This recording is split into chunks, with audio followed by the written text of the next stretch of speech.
হযরত মূসা আলাইহিস সালাতু ওয়াস সালাম বড় জলিল কদর একজন পয়গম্বর, যিনি আল্লাহর সাথে তুর পাহাড়ে কথাবার্তা বলতেন, আল্লাহর সাথে কথা বলতেন।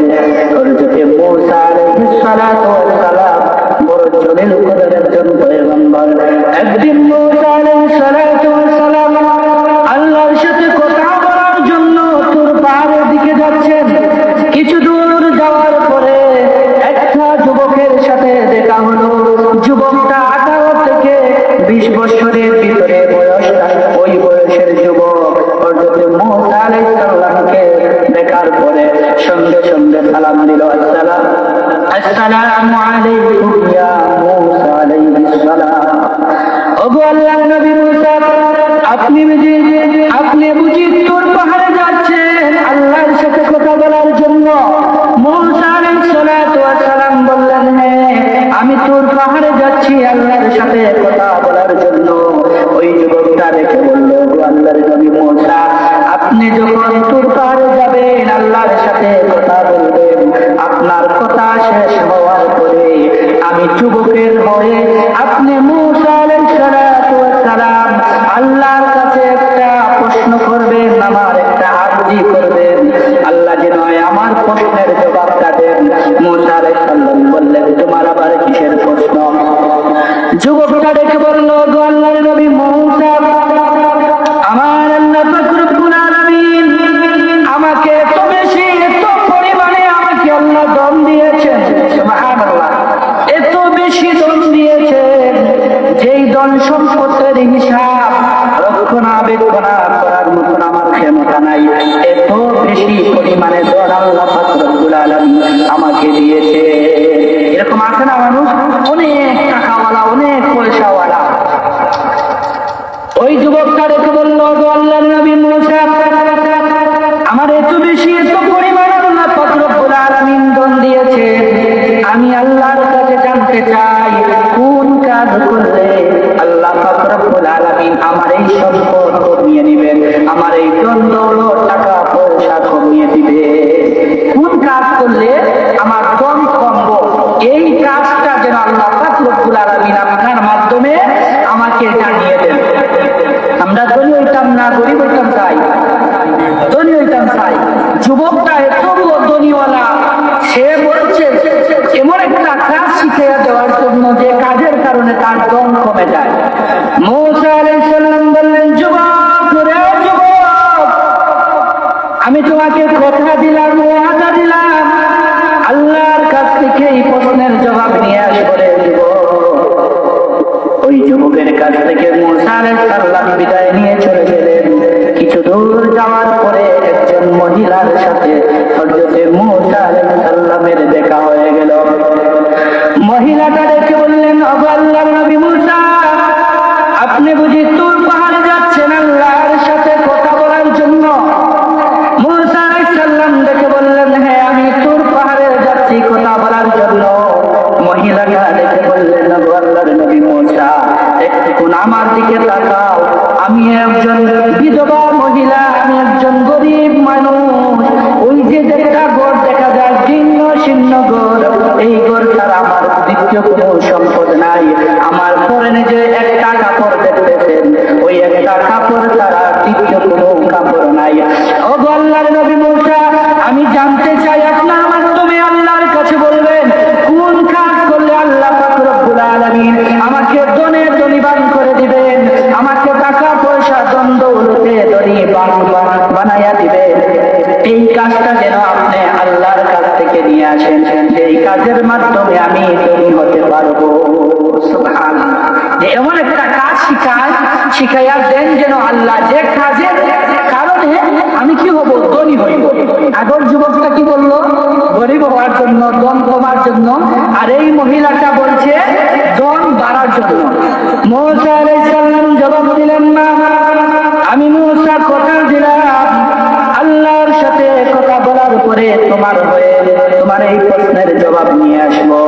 মূসা আলাইহিস সালাম মহিলার কাছ থেকে বিদায় নিয়ে চলে গেলেন।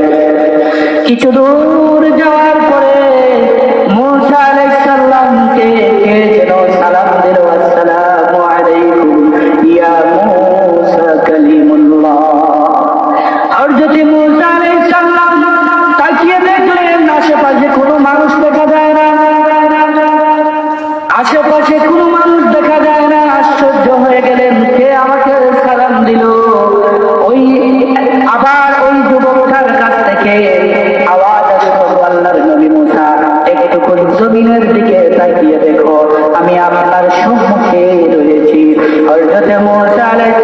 বলেন, আল্লাহর কসম করে বলি, আমি আমার জমিনের দিকে তাকিয়ে দেখি একটা মানুষ যেন নয়, যেন একটা গোস্তের টুকরা জমিনের মধ্যে ধুলাবালির মধ্যে ঢেউ খেলতেছে, ধুলাবালির মধ্যে লুটতেছে, যার দুইটা হাত নাই, দুইটা পা নাই, কান নাই, চক্ষু নাই, যেন একটা গোস্তের টুকরা যেন জমিনের মধ্যে পড়ে রয়েছে।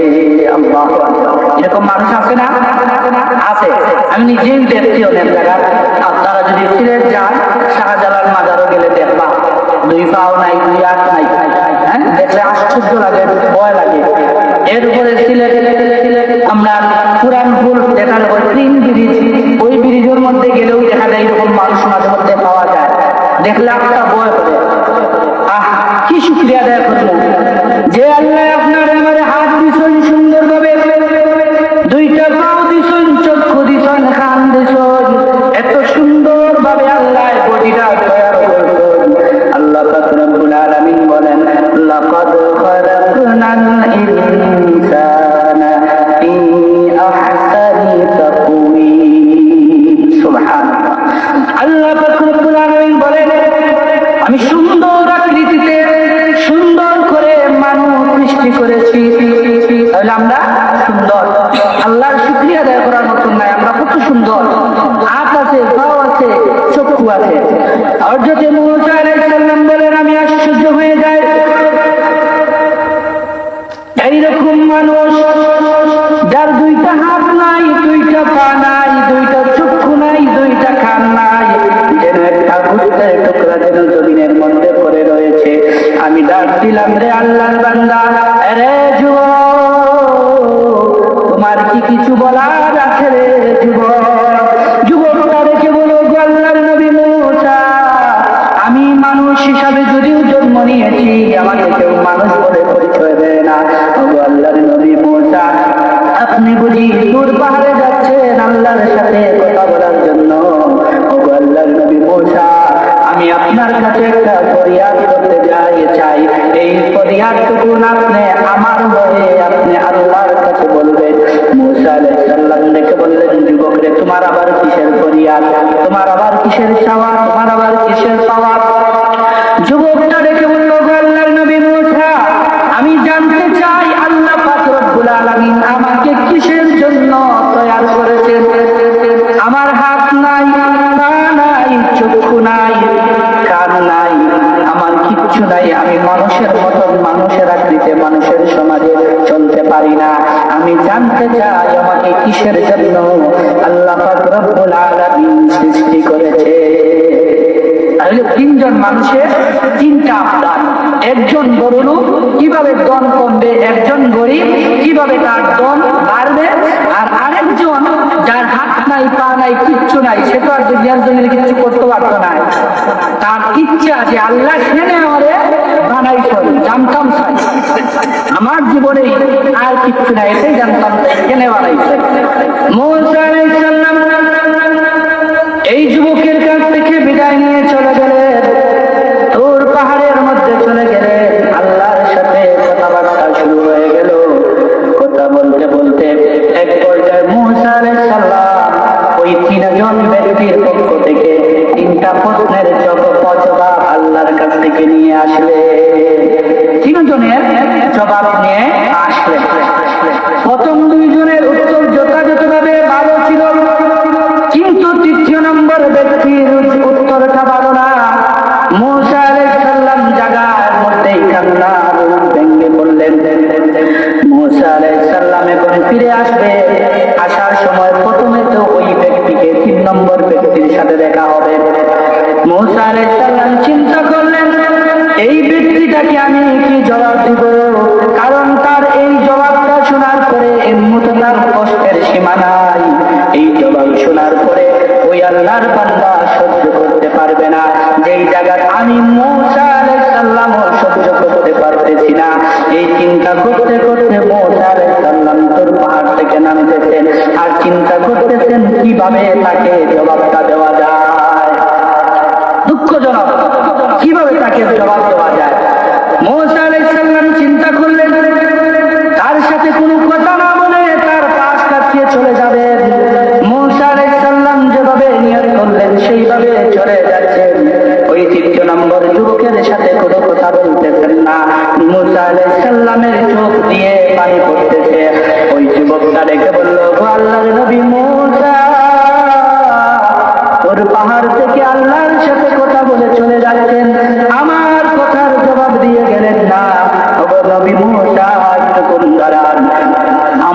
প্রশ্নের জবাব দিয়ে যান, আমার আল্লাহ কেন আমাকে বানিয়েছে। মুসা আলাইহিস সালাম দাঁড়িয়ে গেলেন, যুবকটার কাছে আসার পরে যুবকটার গায়ে হাত বোলালেন আর যুবকটাকে সান্ত্বনা দিতে লাগলেন, ওরে আল্লাহর বান্দা, কি করবে তুমি জবাব শুনে? তোমার এই জবাব শোনার কোনো দরকার নাই, তুমি আল্লাহর কাছে তুমি সাহায্য চাও, আল্লাহর কাছে তুমি সাহায্য চাও। নাসুর বান্দা বলেন না, বলতেই হবে। কিসের জন্য আল্লাহ আমাকে সৃষ্টি করেছেন বলতেই হবে। মুসা আলাইহিস সালাম জবাব দিলেন, আমি মুসা বলার পরে তুমি কি সহ্য করতে পারবে? যেই জায়গা আমি মুসা সহ্য করতে পারতেছি না, সেই জায়গা তুমি যুবক কেমনে সহ্য করবে? যুবকটা জবাব দিল, ওগো আল্লাহর নবী মুসা, আপনার দায়িত্ব হলো আমাদের জবাবটা শুনিয়ে দেওয়া, আর সহ্য করা না করার দায়িত্ব হলো আমি আল্লাহর বান্দার, আমি সহ্য করব কি না করবো এটা আমার দায়িত্ব। আপনার দায়িত্ব হলো আমাকে প্রশ্নের জবাব দিয়ে যাওয়া। মুসা আলাইহিস সালাম বললেন, যুবক, আল্লাহকে জিজ্ঞাসা করেছিলাম, আল্লাহ বলেছেন তোমাকে সৃষ্টি করেছে জাহান্নামের মধ্যে একটা চিত্র রয়েছে, গর্ত রয়েছে, ওই গর্তটা পড়ার জন্য তোমাকে সৃষ্টি করেছেন। আল্লাহু আকবার। এটা কি খুশির খবর? খুশির খবর না, দুঃখের খবর। এমনি তার জীবনের কত দুঃখ হয়ে যাইতেছে, আর নাই, চক্ষু নাই, কান নাই, এরপরে কি আল্লাহ সৃষ্টি করেছেন চলে গিয়া জাহান্নামের একটি গর্ত রয়েছে, ওই গর্তটা পড়ার জন্য তাকে সৃষ্টি করেছে। যেই মুহূর্তে মুসা আলাইহিস সালাম এই কথা বললেন, ওই যুবকটা বলে ফেলল, আলহামদুলিল্লাহ। এটা তো খুশির খবর না, আশ্চর্যের খবর। জাহান্নামে দিবেন আল্লাহ। এই যুবকটা বলে উঠলো আলহামদুলিল্লাহ। আর যদি মুসা আলাইহিস সালাম আশ্চর্য হয়ে গেলেন, প্রশ্ন করলেন, রে যুবক, এত হৃদয় বিদারক কথা তোমাকে বললাম, রে যুবক, তুমি কেমনে আল্লাহর শুকরিয়া আদায় করলা? যুবক, রে যুবক, তোমার উচিত ছিল তুমি এখন কান্নায় সেজদায় পড়ে আল্লাহর কাছে ক্ষমা চাওয়া। যুবকটা জবাব দিল, ওগো আল্লাহর নবী মুসা, এতদিন আমি জানতাম আমার আল্লাহ আমাকে সৃষ্টি করেছেন বেহুদা, কোনো কাজের নয়। আজকে তোমার মাধ্যমে জানলাম আমার আল্লাহ আমাকে বেহুদা সৃষ্টি করেন নাই, আমার আল্লাহ আমাকে নিশ্চয় একটা কাজে সৃষ্টি করেছেন। যেহেতু আমার আল্লাহ খুশি হয়ে জাহান্নামের গর্ত করার জন্য সৃষ্টি করেছেন, আমি জানতে পারলাম আজকে আমার দ্বারাও একটা কাজ হবে। এর জন্য আল্লাহর উপরে সন্তুষ্টি হয়ে আমি আল্লাহর শুকরিয়া আদায় করলাম, বলে ফেললাম আলহামদুলিল্লাহ। ওইদিকে আল্লাহ পাক রব্বুল আলামিন ডাক দিয়ে বললেন, জিবরাইল, যাও, তাড়াতাড়ি যাও আমার মুসা আলাইহিস সালামের কাছে যাইয়া বলো, আমি আল্লাহ পাক রব্বুল আলামিন কি আমার এই বান্দারে সৃষ্টি করেছি জাহান্নামের গর্ত করার জন্য। ওগো আল্লাহর নবী, ওগো জিবরাইল, যাও মুসা আলাইহিস সালামকে বলে দিও ওই বান্দাকে যেন জানিয়ে দেন আল্লাহ পাক রব্বুল আলামিন আজ থেকে ওই বান্দাকে শুকরিয়া আদায় করার জন্য তাকে জান্নাতি ঘোষণা করে দিলেন। সুবহানাল্লাহ। শুকরিয়া আদায় করার জন্য জান্নাতি ঘোষণা করে দিলেন। শুধু জান্নাতি ঘোষণা করে দিয়ে শেষ নয়, ও জিবরাইল, তোমার হাত দ্বারা ওই যুবকটার হাতের মধ্যে, শরীরের মধ্যে বুলিয়ে দিয়ে আসো। হযরত জিবরাইল আলাইহিস সালাম এসে ওই যুবকটার পা থেকে মাথা পর্যন্ত বুলিয়ে দেওয়ার সঙ্গে সঙ্গে একটা সুন্দর 18 বছরের যুবকের ন্যায় হাত পা সহ একটা তরতাজা যুবক হয়ে গেল। সুবহানাল্লাহ। একটা কাজ করেছে, শুধুমাত্র শুকরিয়া আদায় করেছে, শুধুমাত্র শুকরিয়া আদায় করেছে। আফসোস, আমরা কত নিয়ামত পাইছি, আমরা আল্লাহর শুকরিয়া আদায় করলাম না। মুসা আলাইহিস সালাম ওই ব্যক্তির কাছ থেকে চলে গেলেন। দ্বিতীয় নম্বর মহিলার কাছে চলে গেলেন। মহিলা মুসা আলাইহিস সালামকে দেখার পরে ডাক দিয়ে বললেন, আল্লাহর নবী মুসা, আপনি আমার পক্ষ থেকে কি জবাব, আল্লাহর পক্ষ থেকে আমার হয়ে কি জবাব নিয়ে আসলেন? মূসা আলাইহিস সালাতু ওয়াস সালাম জবাব দিলেন, মা গো মা, আমার আল্লাহ পাক রব্বুল আলামিন বলেছেন যা তোমার কাছে রয়েছে এর উপরে সন্তুষ্টি হয়ে তুমি আল্লাহর শুকরিয়া আদায় করো। যদি তুমি আল্লাহর শুকরিয়া আদায় করতে পারো, আল্লাহ পাক রব্বুল আলামিন বলেছেন তোমার ধন দৌলতে বরকত দিবে। সুবহানাল্লাহ। শুকরিয়া আদায় যা চাইছি এর উপরে শুকরিয়া আদায় করতে আলহামদুলিল্লাহ। আমরা মানুষ, আমরা তো জানি এক জোড়া আসতে চাই, আরেক জোড়া একদম বাড়ি বাসমুখী না মরমু, এটার কোনো চিন্তা নাই। একটু গাইছি আর একটু গাইতাম, এই চিন্তা। শুকরিয়া আদায় তো করা দূরে কথা। মহিলাও জবাব দিল, আল্লাহর নবী মূসা, আমার আসাও কিতার শুকরিয়া আদায় করবো কিতার। ও আল্লাহর নবী মূসা, আল্লাহর কিতা দয়া লাগে না রে? আমার এই গরিবী অবস্থার উপরে কি আল্লাহ একটু মায়া লাগে না রে? সঙ্গে সঙ্গে আল্লাহ পাক রব্বুল আলামিন জিবরাইলকে পাঠিয়ে দিলেন, জিবরাইল যাও যাও বাতাসকে অনুমতি দাও, বাতাসে যেন ওই মহিলার ঘরটা উড়াইয়া নিয়া পালাইয়া দেয়। বাতাস যে মুহূর্তে অনুমতি পাইল, সঙ্গে সঙ্গে ওই মহিলার জীর্ণ শীর্ণ ঘরটা উড়াইয়া নিয়া পালাই দিল। এমনকি ওই মহিলার পরে নিয়ে যে খাবারটাও ছিল, ওই খাবারটাও পর্যন্ত বাতাসে উড়াইয়া লইয়া গেল গিয়া। এর লাগি এটার থেকে শিক্ষা হইল, যা থাকবো আপনার কাছে এর উপরে কি আদায় করতাম, শুকরিয়া আদায় করতাম। এই মহিলা সন্তুষ্টি না আল্লাহর উপরে, আসল কিতা শুকরিয়া আদায় করতাম কিতা, এই কথা হইতে দেরি হইছে। এই সব কাজ যা আছে তোর বাড়ি জিনিস সব বাতাসে উড়াইয়া লইয়া গেছে। যায় না ওখানে, ওখানে বড় বিল্ডিং বাতাসে সব উড়াইয়া লইয়া গেল গিয়া। এইখান থেকে আমরা শিক্ষা হইল, আমরা যা পাইব এর উপরে শুকরিয়া আদায় করতাম, সন্তুষ্টি অর্জন করতাম। শুকরিয়া আদায় করলে আল্লাহর কিতাব হয়, আল্লাহ হয় আমি আরো নিয়ামত বাড়াইয়া দিব। সুবহানাল্লাহ। এই প্রথম নম্বর যুবকের কাছে চলে আসেন মূসা আলাইহিস সালাতু ওয়াস সালাম। মূসা আলাইহিস সালাতু ওয়াস সালাম আসার পরে যুবক প্রশ্ন করলো, ওগো আল্লাহর নবী মূসা, আমার পক্ষ থেকে আপনি যে প্রশ্ন নিয়ে আসছেন আল্লাহর কাছ থেকে উত্তরটা দিয়ে যান। আর হযরত মূসা আলাইহিস সালাতু ওয়াস সালাম বলেন, এ যুবক, তোমাকে আল্লাহ পাক রব্বুল আলামিন যে সম্পদ দিয়েছে ওই সম্পদ থেকে যদি তুমি কমাইতে চাও, তাহলে আল্লাহ পাক রব্বুল আলামিন বলে দিয়েছেন তুমি যেই সমস্ত নিয়ামত পাইবা ওই নিয়ামত পাওয়ার পরে তুমি শুকরিয়া আদায় করিও না। যদি তুমি শুকরিয়া আদায় না করো, আল্লাহ পাক রব্বুল আলামিন তোমার কাছ থেকে এই ধন দৌলত কারিয়া দিবা গিয়া বেশি সময় লাগতো না। শুকরিয়া আদায় করিও না, বাস হয়ে যাবে। যে যার ধন দিয়েছেন আল্লাহ সব কারিয়া দিবা গিয়া। কথা আছে না, কারিয়া নিতে কতক্ষণ, যে ধন দেখে মন কারিয়া নিতে কতক্ষণ।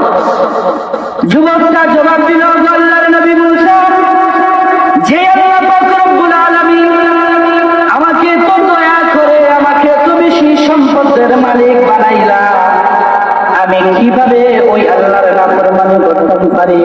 না না না না, আমি এই কাজটা করতে পারতাম না, বরং আমি আরো বেশি পরিমাণে আল্লাহর শুকরিয়া আদায় করব। মূসা আলাইহিস সালাতু ওয়াস সালাম জবাব দিলাই, তাহলে তুমি মনে রাখো তোমার জিন্দেগিতেও ধন কমতো না, বরং তোমার ধন আরো বেশি বাড়িয়ে দেব। সুবহানাল্লাহ। ওই যুবকটা দেখে বলল, আল্লাহর নবী মূসা, তাহলে আপনি আল্লাহর কাছে দোয়া করেন আল্লাহ যেন আমাকে এমন শক্তি দেন, এমন পাওয়ার দেন, যেন এই ধন সম্পদগুলো সঠিকভাবে আমি আঁকড়ে ধরতে পারি আর অসহায় গরিবদের মাঝে আমি বিলিয়ে দিতে পারি। সুবহানাল্লাহ। তাহলে তিনটা ঘটনার মধ্যে আমরা দেখতাম পাইলাম যে সবটার মূলে উঠে শুকরিয়া আদায়। যদি শুকরিয়া আদায় করি, আল্লাহ বলছেন তার ধন দৌলত বরকত দান করবে। সুবহানাল্লাহ। আমি যে আয়াত বললাম, আযকুরুনি আযকুরুকুম, হে আল্লাহ বল বান্দা তুমি আমাদের স্মরণ করো। স্মরণ করার অনেক অর্থ আছে। শুকরিয়ার মাধ্যমে স্মরণ করতে হইব, জিকিরের মাধ্যমে স্মরণ করতে হইব, নামাজের মাধ্যমে স্মরণ করতে হইব। আল্লাহ পাক রব্বুল আলামিন কয়, বান্দা আমার নিয়ামত পাওয়ার পরে যদি তুমি শুকরিয়া আদায় করো, ইবাদতের মাধ্যমে, নামাজের মাধ্যমে,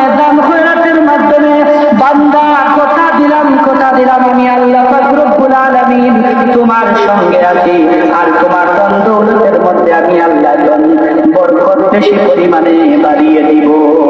সুবহানাল্লাহ। তাহলে আমরা প্রত্যেকটা ক্ষেত্রে আল্লাহর শুকরিয়া আদায় করতাম, ঠিক নাই? ঠিক নাই?